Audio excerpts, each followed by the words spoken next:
नमस्कार छात्रों, मैं आपकी हिंदी शिक्षिका सपना मैम हूँ। आज हम हिंदी विषय के अंतर्गत हिंदी व्याकरण का एक अध्याय पढ़ने जा रहे हैं, जिसका विषय है शब्द और पद। इसके अंतर्गत हम शब्द और पद की परिभाषा, प्रकार और उनके उदाहरणों के बारे में जानकारी हासिल करेंगे। सर्वप्रथम हम शब्द क्या है इसकी जानकारी हासिल करेंगे। शब्द एक या एक से अधिक वर्णों से बने सार्थक ध्वनि समूह को शब्द कहते हैं, जैसे कलम और अजय। कलम और अजय शब्द स्वर और व्यंजनों के मेल से बना है और यह सार्थक इकाई है, अर्थात इन दोनों शब्दों का अर्थ है, इसलिए इसे शब्द कहा गया है। इसके पश्चात हम पद के बारे में जानकारी हासिल करेंगे। पद सामान्यतः एक स्वतंत्र शब्द जब वाक्य में प्रयुक्त होता है तब पद कहलाता है। जैसे रीमा ने कलम खरीदी। जो शब्द हमने वाक्य में प्रयोग किया वही शब्द पद बन जाता है। जैसे आपने देखा कलम। अजय खेल रहा है। अजय यह भी हमने शब्द लिया था जिसे हमने वाक्य में प्रयोग किया, तो अजय वाक्य में प्रयोग होने के कारण पद बन जाएगा। इसके पश्चात हम शब्द व पद में अंतर स्पष्ट कर लेते हैं। शब्द वर्णों की स्वतंत्र व सार्थक इकाई है। शब्द का मात्र अर्थ परिचय होता है। शब्द सार्थक व निरर्थक दोनों होते हैं। पद वाक्य में प्रयुक्त शब्द है। पद का व्याकरणिक परिचय होता है। पद वाक्य में अर्थ का संकेत देता है। पद से लिंग, वचन, कारक तथा क्रिया का संबंध होता है। इसके पश्चात हम शब्दों का वर्गीकरण देखेंगे। शब्दों को 5 वर्गों में विभाजित किया गया है। सर्वप्रथम हम स्रोत या उत्पत्ति के आधार पर शब्दों का वर्गीकरण देखते हुए इनके 5 भेदों की जानकारी हासिल करेंगे। जैसे तत्सम शब्द। जो शब्द संस्कृत से आए हुए हैं और उसी रूप में प्रयोग किए जाते हैं वह तत्सम शब्द है। जैसे सूर्य, पत्र, सत्य, अग्नि आदि। तद्भव शब्द। जो शब्द संस्कृत से आए हुए हैं और उसी रूप में प्रयोग किए जाते हैं, जैसे माता, सूरज, सच। देशज शब्द। ऐसे क्षेत्रीय शब्द जो स्थानीय बोलियों या उपभाषाओं से हिंदी में आए हैं, जैसे खिचड़ी, झाड़ू, रोटी, पगड़ी आदि। विदेशी शब्द। हिंदी में अन्य भाषाओं से आए हुए शब्द विदेशी हैं, जैसे डॉक्टर, कार, तमाशा, बर्फ, कालीन और कारतूस। इसके अलावा एक और है संकर। संकर ये 2 अलग अलग भाषाओं के मेल से बने शब्द को संकर कहते हैं। जैसे रेल, गाड़ी। रेल अंग्रेजी का शब्द है और गाड़ी हिंदी का शब्द है। यह बन गया रेल गाड़ी। यानी हमने स्रोत या उत्पत्ति के आधार पर शब्द के 5 भेदों के बारे में जानकारी हासिल की। इसके पश्चात हम देखेंगे रचना के आधार पर शब्दों का वर्गीकरण। इन्हें 3 वर्गों में बांटा गया है। रूढ़ शब्द। वे शब्द जो परंपरा से किसी विशेष अर्थ के लिए प्रयुक्त होते हैं, जैसे घर, हाथ, पैर, छत आदि। यौगिक रूढ़ यौगिक शब्द दो या दो से अधिक शब्दों के मेल से बनने वाले शब्द यौगिक कहलाते हैं। जैसे देव प्लस दूत, देवदूत, राज प्लस पुरुष, राजपुरुष, छात्र प्लस आवास, छात्रावास।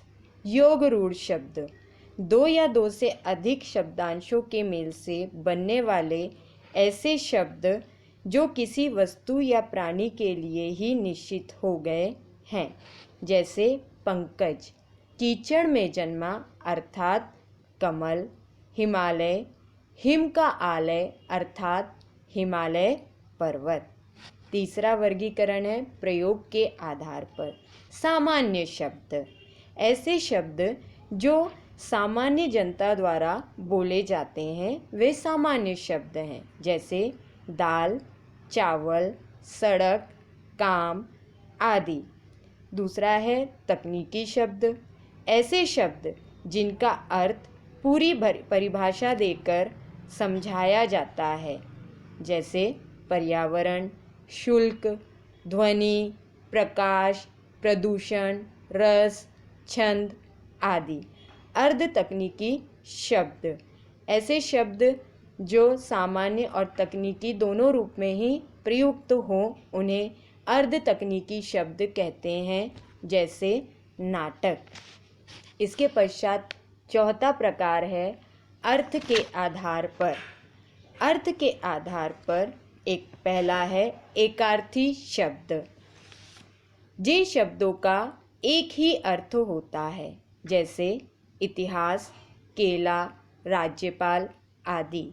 अनेकार्थी शब्द जिन शब्दों के अनेक अर्थ होते हैं। जैसे कल, कल के अनेक अर्थ हैं। आने वाला कल, बीता हुआ कल, मशीन और शोर। उत्तर, बाद का, जवाब, उत्तर दिशा। समानार्थी शब्द ऐसे अनेक शब्द जो एक ही अर्थ के लिए प्रयोग किए जाते हैं। जैसे आसमान, गगन, नभ, अंबर, आँख, नेत्र, नयन, लोचन। विलोम शब्द जो शब्द एक दूसरे का उल्टा अर्थ बताते हैं। जैसे ऊपर, नीचे, मोटा, पतला, काला, सफ़ेद आदि। व्याकरणिक प्रकार के आधार पर शब्द का वर्गीकरण।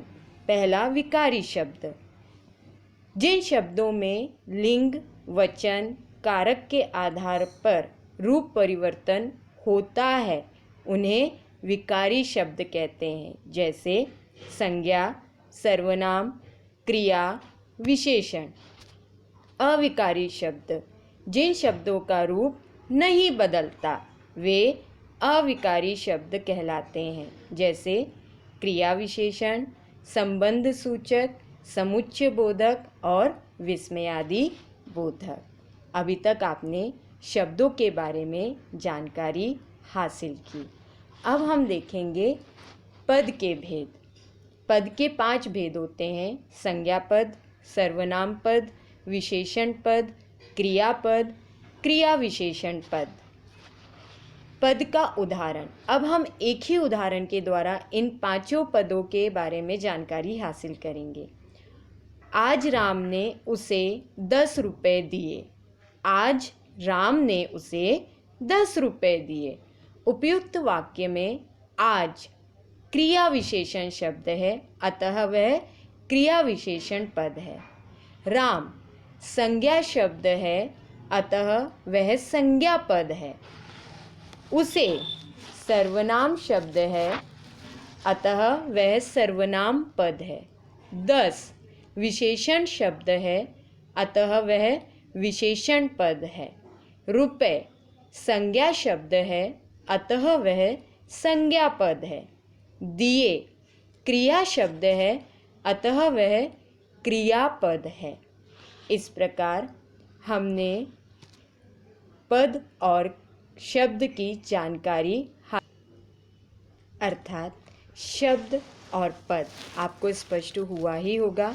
शब्द अर्थात वर्णों की सार्थक इकाई और पद वाक्य में प्रयुक्त हर शब्द पद कहलाता है।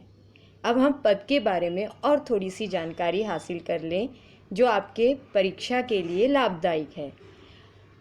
पद का एक उदाहरण लेती हूँ मैं। भारत मेरा देश है। यह सारे शब्द एक वाक्य में मैंने प्रयुक्त किए हैं। भारत मेरा देश है, ये सारे शब्द पद कहलाते हैं क्योंकि इन सभी शब्दों का हमने वाक्य में प्रयोग किया है। इसके अलावा मैं आपको अलग अलग उदाहरणों के द्वारा सभी पांचों भेदों के प्रकारों का वर्णन करूंगी। जैसे अगर आपके परीक्षा में एक वाक्य आया, मीरा खेल रही है, और मीरा शब्द को रेखांकित किया गया है अर्थात अंडरलाइन किया गया है, और पूछा जाए कि इसके पद का भेद पहचान कर लिखिए। मीरा यह संज्ञा शब्द है, अर्थात आप इसका क्या भेद लिखोगे? संज्ञा पद। दूसरा उदाहरण, उसने किताब पढ़ ली। उसने के नीचे अंडरलाइन है। उसने यह सर्वनाम शब्द है, तो आप इसका उत्तर क्या लिखेंगे?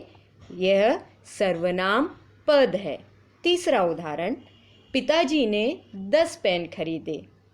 अब 10 के नीचे अगर अंडरलाइन है तो ये कौन सा शब्द है? विशेषण शब्द है। आप इसे कौन सा पद लिखोगे? विशेषण पद लिखोगे। चौथा उदाहरण, हमने फल खाया। खाया के नीचे अगर अंडरलाइन है तो आप इसे क्या पहचानोगे? खाया यह क्रिया शब्द है, तो इसे हम कौन सा पद लिखेंगे? क्रियापद लिखेंगे। पांचवा उदाहरण, वह सब बाहर घूमने गए हैं। बाहर के नीचे अगर अंडरलाइन है तो आप इसे कौन सा शब्द पहचानोगे? क्रिया विशेषण, और ये कौन सा पद कहलाएगा?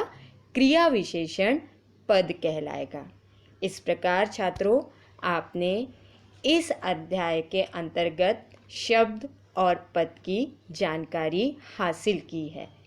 आप इसका अध्ययन करेंगे और वर्कशीट पूरी हल करेंगे। यह आपका गृह कार्य है।